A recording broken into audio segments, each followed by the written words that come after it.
Hello, everyone. Welcome to the OC Housing Talk. I'm Mike Van Ruth. I'm here with Tim Lorenz. How you doing today, sir?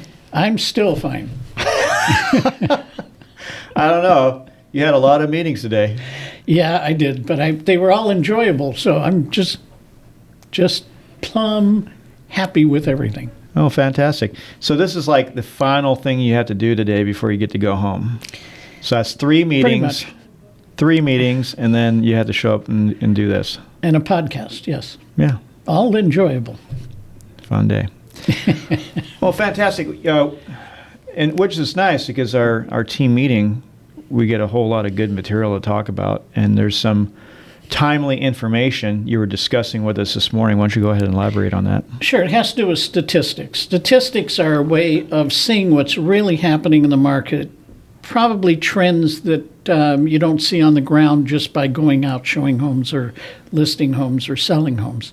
It tells you what the total market looks like.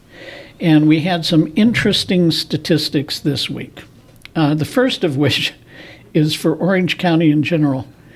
And I had a hard time believing this, but I saw it. It was in print, must be true, that the median price for Orange County in total is now $1 million plus. And wasn't it 8 something? No, it was our office in Mission Viejo. The median, the average selling price for Mission Viejo was over 8. Okay. But the median price, if you go back to about December, January, was in the 7s. So we've had a 30% roughly increase In the median. in the first quarter.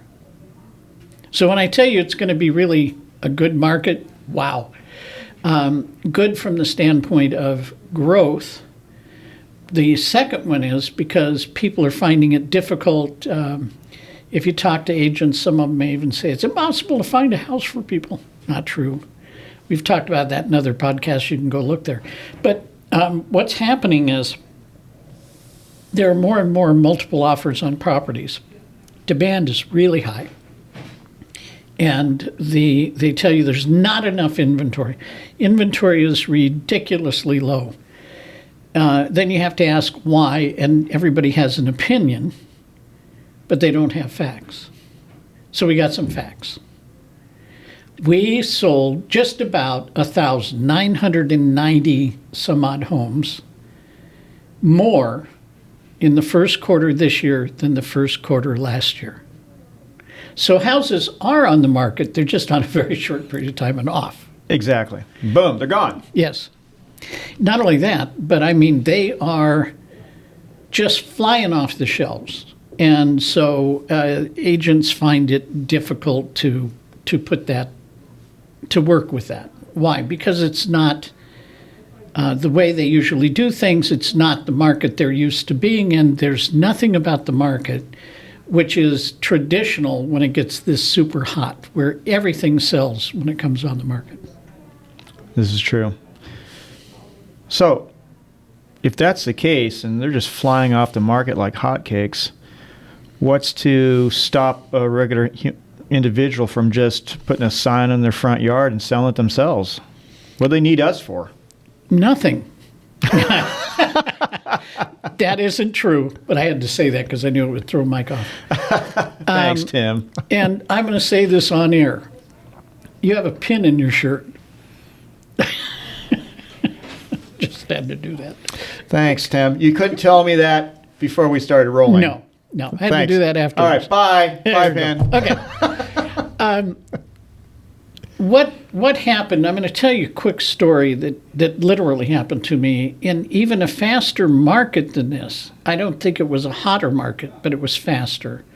In that it was later in the season, there wasn't as big a demand, but there was plenty of demand, and people were selling on their own. And I was calling people to try and list homes, and I was calling people who were for sale by owners, and I was getting rejected. I was younger. I was being rejected, and it was like I'd call them and they'd go, "I don't need you." And so I got off the phone, and I decided I would really weigh this. Do I have an answer for them, or should I just not call for sale by owners? And I honestly, because that's the way I approach things, it has to be honest, it has to be truthful, or just go sell it yourself. And so I said, wow, I think I have an answer for these folks. And so I called a gentleman and I said, hi, my name is Tim Lorenz. I work for Keller Williams. And I see you have your home on the market as a for sale by owner. And he laughed and he said, I don't need you. I can sell my house in a day. And I said, I think you'd probably sell it in an hour. And he said, yeah, so why do I need you? And this is the part I want you to pay attention to, because it's true. I said, do you ever stop to think of how much it costs you to do that? He said, it's not going to cost me anything. My neighbor put his house up. He put it $25,000 above the last sale, and he sold it in the first day. And I said, yes. What was the actual value of the home? And he said, obviously $25,000 more than the last one. I said, but you didn't have any way to check it. Today, you do have the algorithms, but they're behind.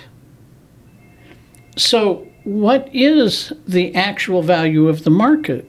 Where can that house go to and you get the highest possible value? And some would say, well, gosh, we really don't know. Remember, it's a rocket ship. It's taking off. How high, how fast? And there is a way to know that, and that's the technique that I had developed even then. And I said, it could cost you $10, $50, $100, even $200,000 to sell your house that way. Why don't you let me come over, show you the true value of your home, show you how we exceed the market, and see if that's something that would make sense to you. And he said to me, what's your commission? And I said, let me ask you a question.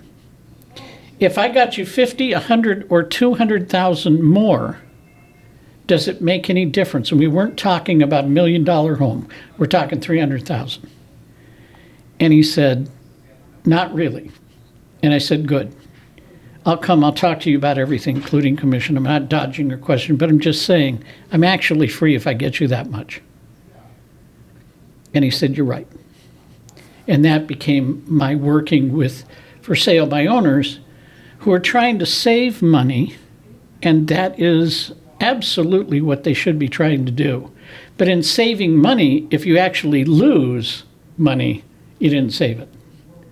There's a difference between saving commission and saving money.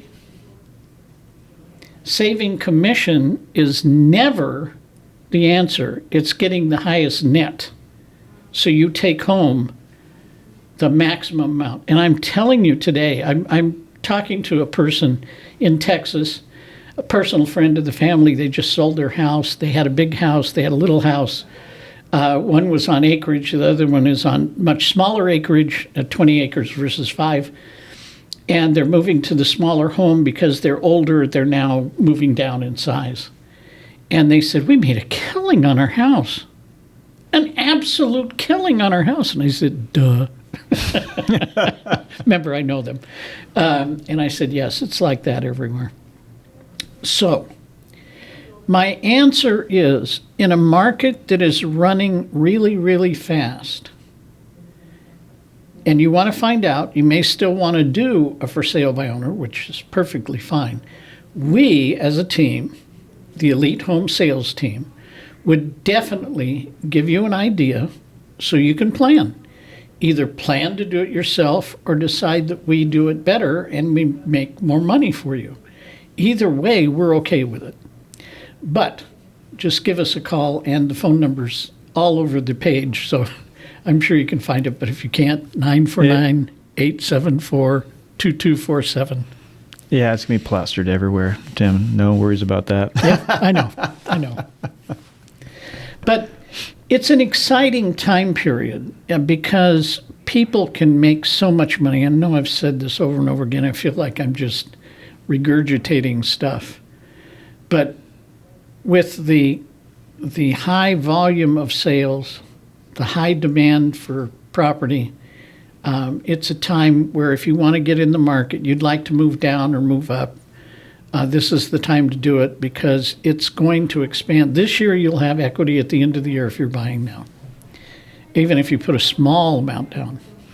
Yeah, not to back you up a little bit, but as you're talking about it, obviously we deal with both buyers and sellers, so I get to see obviously both sides of the coin. But when working with buyers, I get the opportunity to see how other listing agents operate out there. There's a multiple offer situation. We put in offers, and watch. You just did that this weekend, right? Yes, exactly. Example, this weekend. So it came time for them to look at the offers, and getting to see how they negotiated those offers with me, and I'm like, wow. They did nothing to do this, nothing to do that. I'm like, is this just a situation where, oh, look, we got these 4 offers. Here's the highest one. Okay. They did nothing beyond that. It's like, whoa, that's weird because that's not how we operate. Well, no, and again, I don't want to go over everything here right now, but we would go in great detail with you if you wanted to make an appointment with us. But what we do is we actually get the highest amount because we know how to drive it. It is so interesting to me, the people today, and I talk to people all the time. I talk to them in our office. I talk to them in other offices during other fast markets. And I find it, and I've talked about this briefly on one of the other podcasts, but they don't want to do anything. There's a difference between having a set price and then selling it for more, and you've done your job.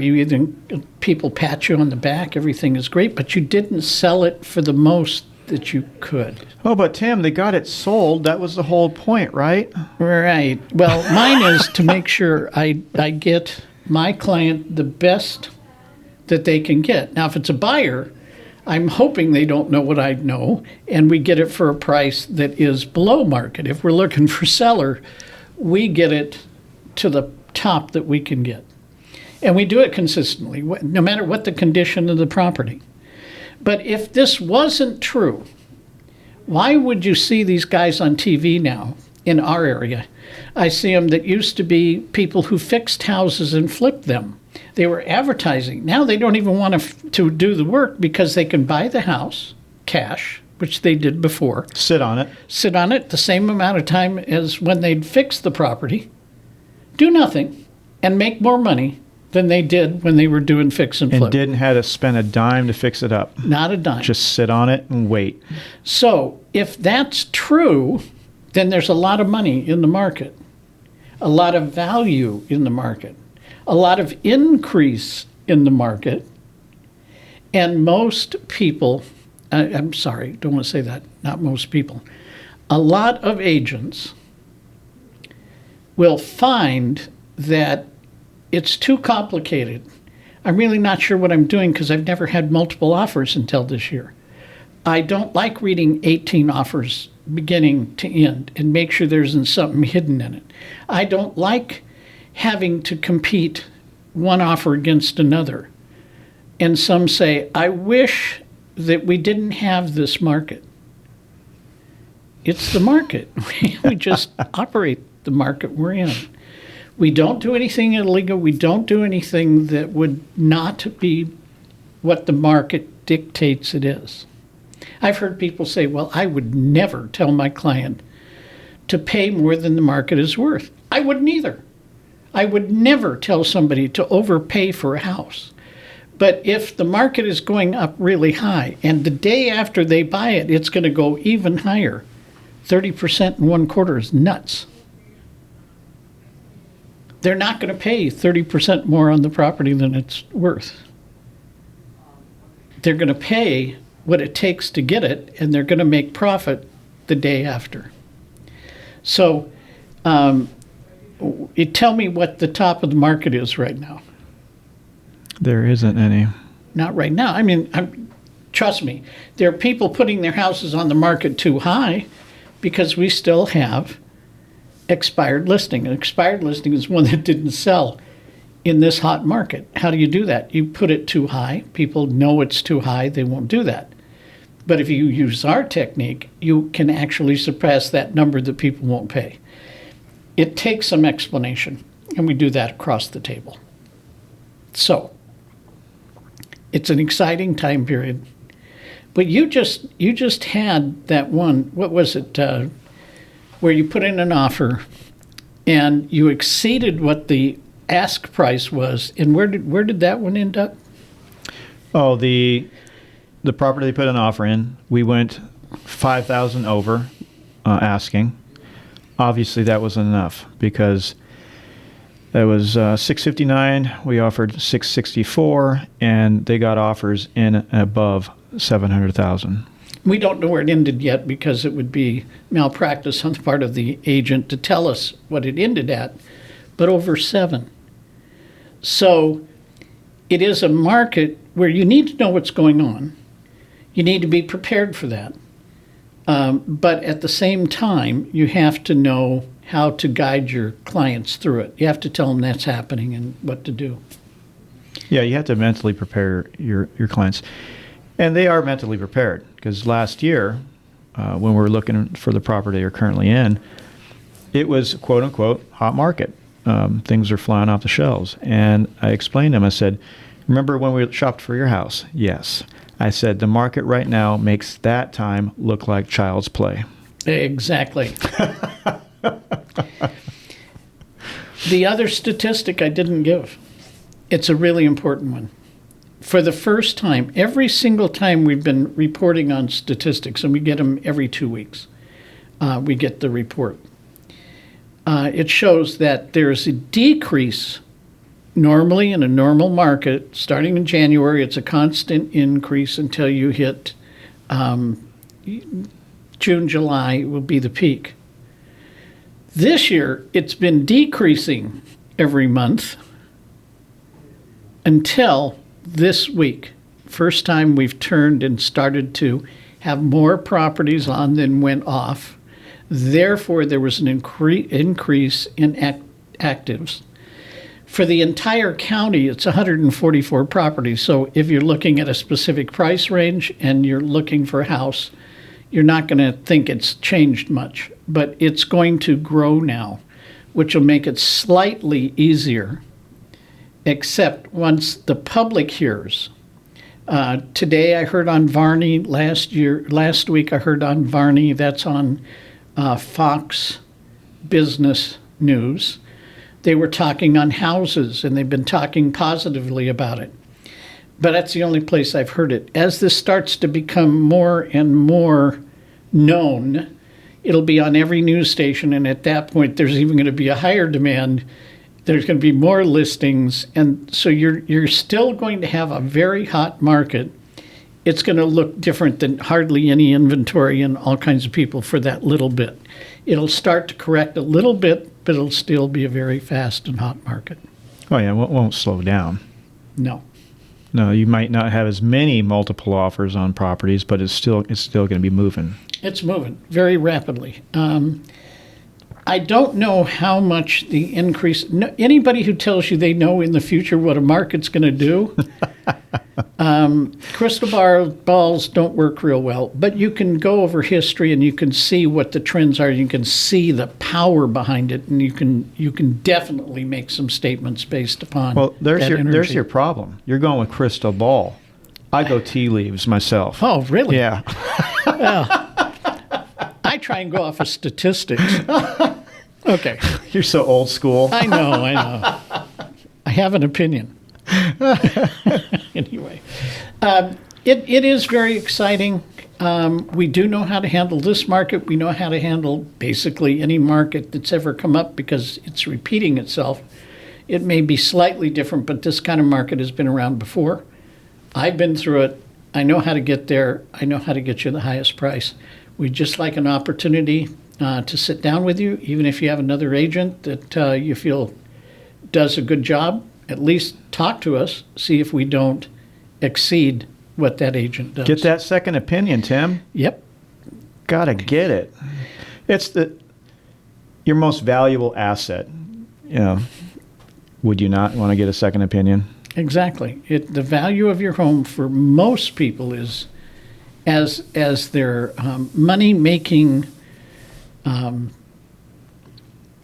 tangible assets. Asset. It's one that is usually pretty high in somebody's portfolio. It may be the only thing they have that is a tangible asset. It is important. So always get a couple of opinions. Don't leave money on the table. Come on, man. Yes. I try to leave not a nickel on the table. I'm like that. I really enjoy working for both the buyer and the seller and getting them a better deal than anybody else got them, and work hard at that. So it's kind of fun to do. Oh, I did want to cover what happens. How do people handle this? Tim, you list my property and you have a buyer for that property. Now, you actually have been in that situation before. I've been in that situation before. How do you handle that? Well, let's start with the law. And it says I have a fiduciary duty to the seller. That means I can't talk about what they'll take. They're in divorce. They're moving. They got to get out of town in a week. They're about to be foreclosed on. It doesn't show on the books yet, but they haven't been making payments. Getting a divorce. Getting a divorce. Whatever it is, we don't say that anyway. But now I've got my own buyer. Let's say I've got 5 offers on the table. One of them I brought to the table. So what you're trying to say, so people understand, you are both, at this point, representing both the seller and one of those buyers you're representing as well. Yes. Okay.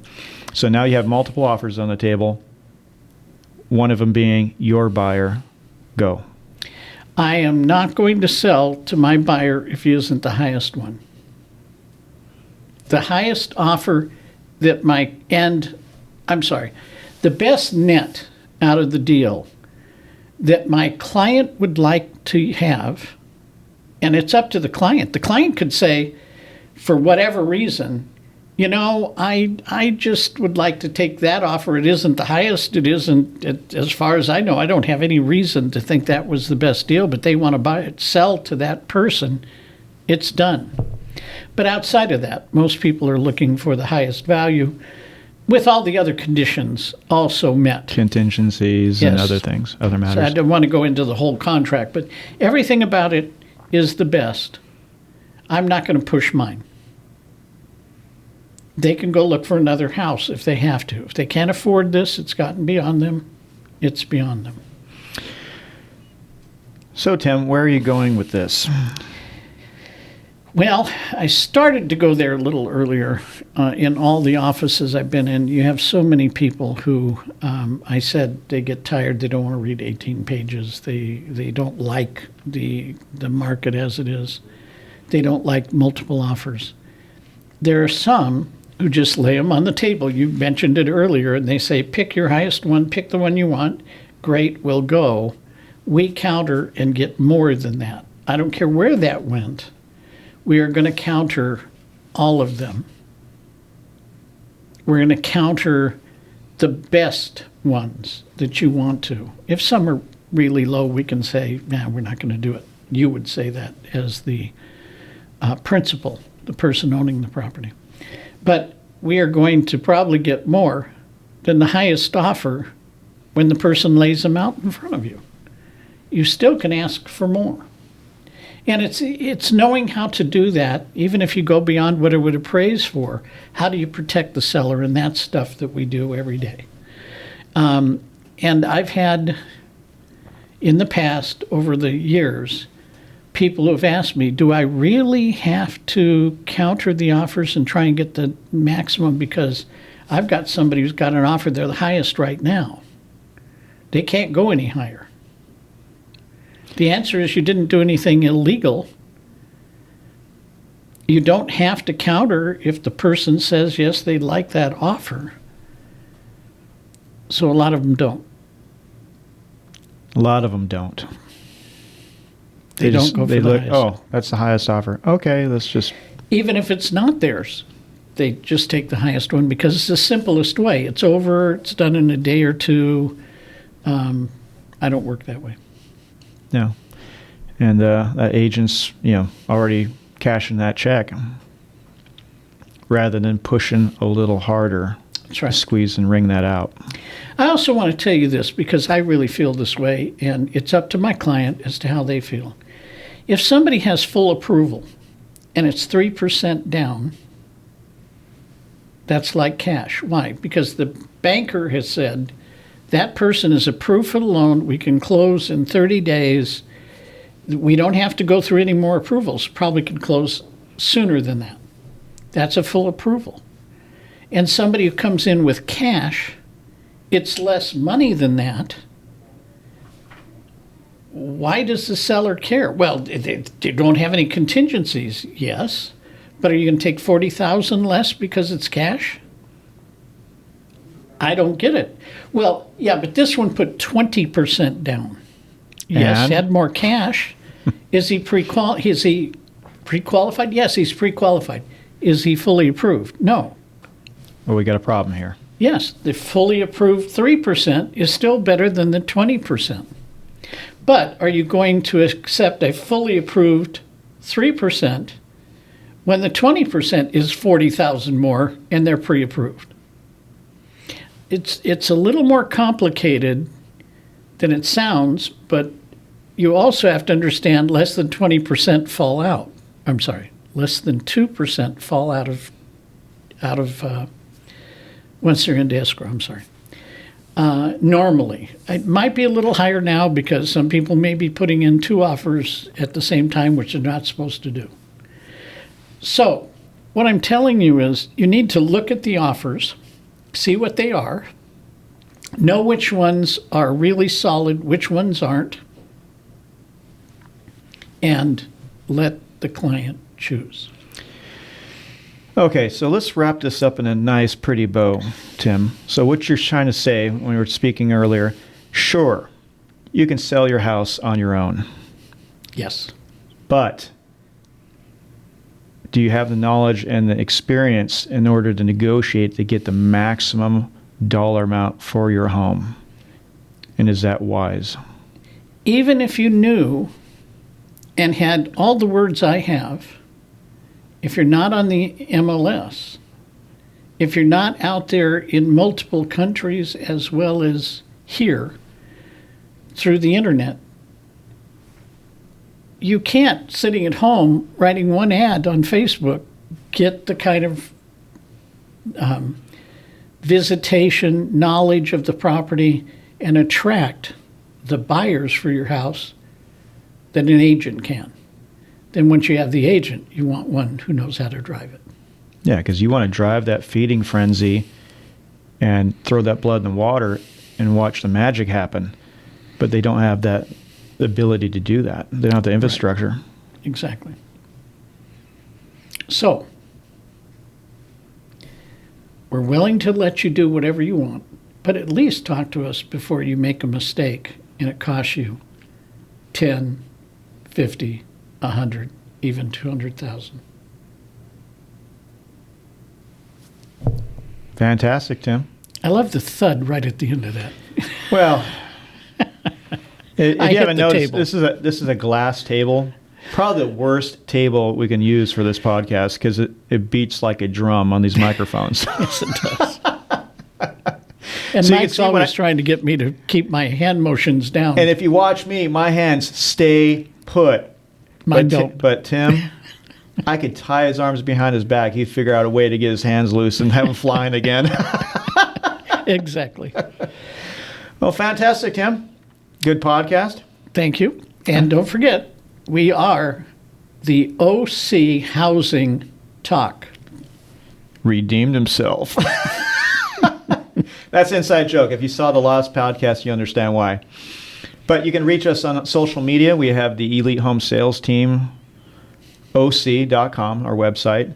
And also listed down below in the description section is all our social media, so you can go ahead and follow us on those. Please like and subscribe to this channel. And the phone number comes to me. Yeah, you'll be surprised. You're going to call a phone number, and he actually picks up. He does. Amazing. All All right, right, thank you, everyone. Tim. Thank you. And thank you. We'll see you soon.